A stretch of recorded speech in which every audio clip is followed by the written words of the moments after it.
Video inspiratif. Peran kepala sekolah dalam pembelajaran berdiferensiasi di SMP Satap Bukaka, Kabupaten Bolaang Mongodo Timur, Provinsi Sulawesi Utara.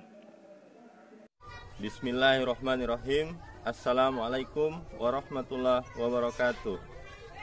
Salam sejahtera, Om Swastiastu, Namo Buddhaya, salam kebajikan, salam Merdeka Belajar. Bapak Ibu yang terkasih, saya Randy Mamonto SPD, Kepala SMP Satap Bukaka, Kabupaten Bolaang Mongodo Timur, Provinsi Sulawesi Utara. Sekolah yang saya pimpin ini merupakan sekolah kecil yang jauh dari pusat kota dan tidak memiliki akses internet. Keterbatasan ini bukanlah penghalang bagi kami, kepala sekolah dan guru di SMP Satap Bukaka, untuk melakukan transformasi pendidikan menjawab tantangan zaman. Maka dari itu, pada tahun 2020, saya mengikuti seleksi sekolah penggerak dan dinyatakan lulus untuk mengimplementasikan kurikulum Merdeka. Salah satunya melalui pembelajaran berdiferensiasi. Tahun ajaran 2022-2023 merupakan tahun kedua bagi SMP Satap Bukaka dalam mengimplementasikan kurikulum Merdeka. Maka dari itu, saya sebagai pemimpin pembelajaran di SMP Satap Bukaka bertanggung jawab untuk memastikan para guru menerapkan pembelajaran berdiferensiasi di dalam kelas. Untuk memastikan pembelajaran berdiferensiasi benar-benar diterapkan oleh Bapak Ibu guru di dalam kelas, maka saya melaksanakan rapat bulanan untuk mengevaluasi dan berdiskusi terkait pembelajaran yang dilaksanakan. Bapak Ibu yang saya hormati, saya ingin mengevaluasi pelaksanaan asesmen diagnostik sebagaimana yang kita rencanakan. Ini dilaksanakan pada awal tahun ajaran baru. Bagaimana Bapak Ibu asesmen diagnostiknya sudah dilaksanakan ataukah belum, ataukah sudah dilaksanakan dan ada kendala-kendala? Mata pelajaran matematika untuk penghafalan mereka sudah cukup sih, tapi untuk menghitung itu masih banyak yang belum terlalu paham, sehingga saya memulai pembelajaran menyesuaikan lagi dengan mereka. Cara pemahaman materi itu berbeda-beda dari satu siswa ke siswa lain. Jadi ada yang dia kebanyakan tulis dulu kemudian dia pahami, ada yang mendengar saja itu dia pahami, ada yang harus didengar dulu, ditulis, kemudian dia baca baru dipahami. Ini sikap yang diperoleh ini ditemukan orang ada di sekolah dengan yang ada di rumah.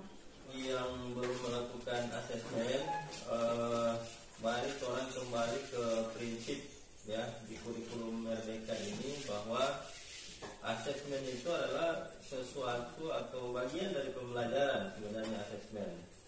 Karena di Merdeka Belajar ini kan nanti orang ada di nama pembelajaran berdiferensiasi ya. Menerapkan pembelajaran berdiferensiasi itu dasarnya adalah asesmen.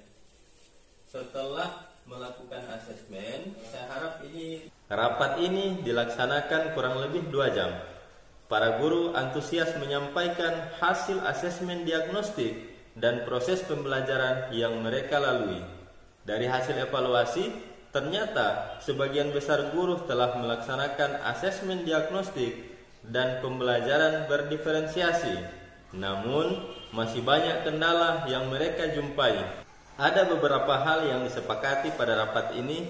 Yang pertama, kepala sekolah memberikan waktu 1 minggu kepada guru yang belum melaksanakan asesmen diagnostik untuk menyusun dan melaksanakan asesmen. Yang kedua, guru membuat analisis hasil asesmen dalam bentuk rekam akademik siswa. Yang ketiga, kepala sekolah melaksanakan supervisi kelas untuk memastikan pembelajaran berdiferensiasi. Dan yang keempat, merancang pertemuan dengan orang tua untuk membangun kolaborasi demi terwujudnya pembelajaran berdiferensiasi. Saat ini kalian akan berlatih untuk mendeskripsikan.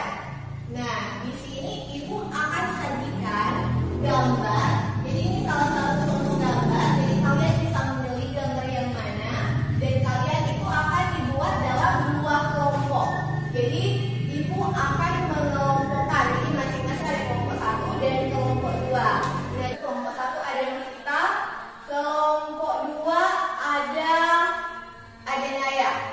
Nah, yang menjadi anggota kelompok 1 itu ada Suci, ada Aulia,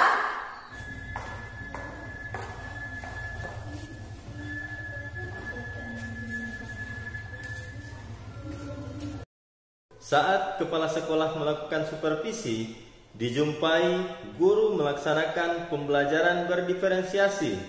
Guru membentuk kelompok diskusi berdasarkan tingkat pemahaman murid.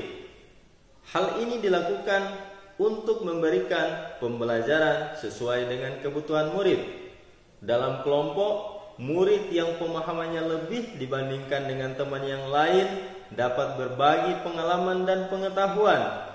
Begitu juga dengan murid dengan tingkat pemahaman rendah. Mereka diberikan peran dan tanggung jawab sehingga apa yang menjadi tujuan pembelajaran dapat tercapai.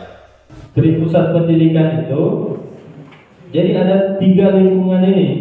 Lingkungan keluarga yang dia taruh pada poin yang pertama. Jadi yang menanamkan karakter awal anak-anak ini adalah ibu bapak, wali murid. Orang tua yang ikut proaktif mendampingi tumbuh kembang anaknya dengan berkolaborasi dengan guru dan sekolahnya agar apa yang diberikan guru di sekolah selaras dengan apa yang dilakukan di rumah. Tidak jarang orang tua menganggap guru sebagai faktor utama keberhasilan belajar murid, sehingga guru dianggap berhak melakukan apapun kepada murid asalkan murid berhasil dididik dalam belajarnya. Seakan-akan beban berat hanya ada di punggung guru dalam didik murid. Padahal orang tua atau keluarga lah yang menjadi contoh teladan dan berkewajiban mendidik anak-anaknya. Jika saja ibu dan bapak dapat membaca pikiran setiap murid, ibu dan bapak guru mungkin akan terkejut melihat berapa banyak murid yang terlibat penuh. Kita dapat mengetahuinya dari perhatian yang tidak terfokus. Saya ingin menanyakan ke Bapak Ibu, pemaparan rekam akademik siswa yang dilaksanakan setiap bulan ini apakah bisa orang laksanakan atau bagaimana? Boleh? Pada pertemuan ini, orang tua diajak melakukan refleksi tentang pendampingan mereka dalam proses belajar anak. Pada akhir rapat, kepala sekolah, guru, dan orang tua bersepakat untuk melaksanakan pertemuan rutin sebulan sekali. Hal ini dilakukan agar guru dapat menyampaikan kemajuan belajar anak setiap bulan, bukan hanya setiap 6 bulan, sehingga guru dan orang tua dapat berkolaborasi memecahkan permasalahan belajar anak. Semoga video ini dapat bermanfaat untuk kita semua. Mari sama-sama kita terus belajar untuk mengantar murid selamat dan bahagia. Salam Merdeka Belajar.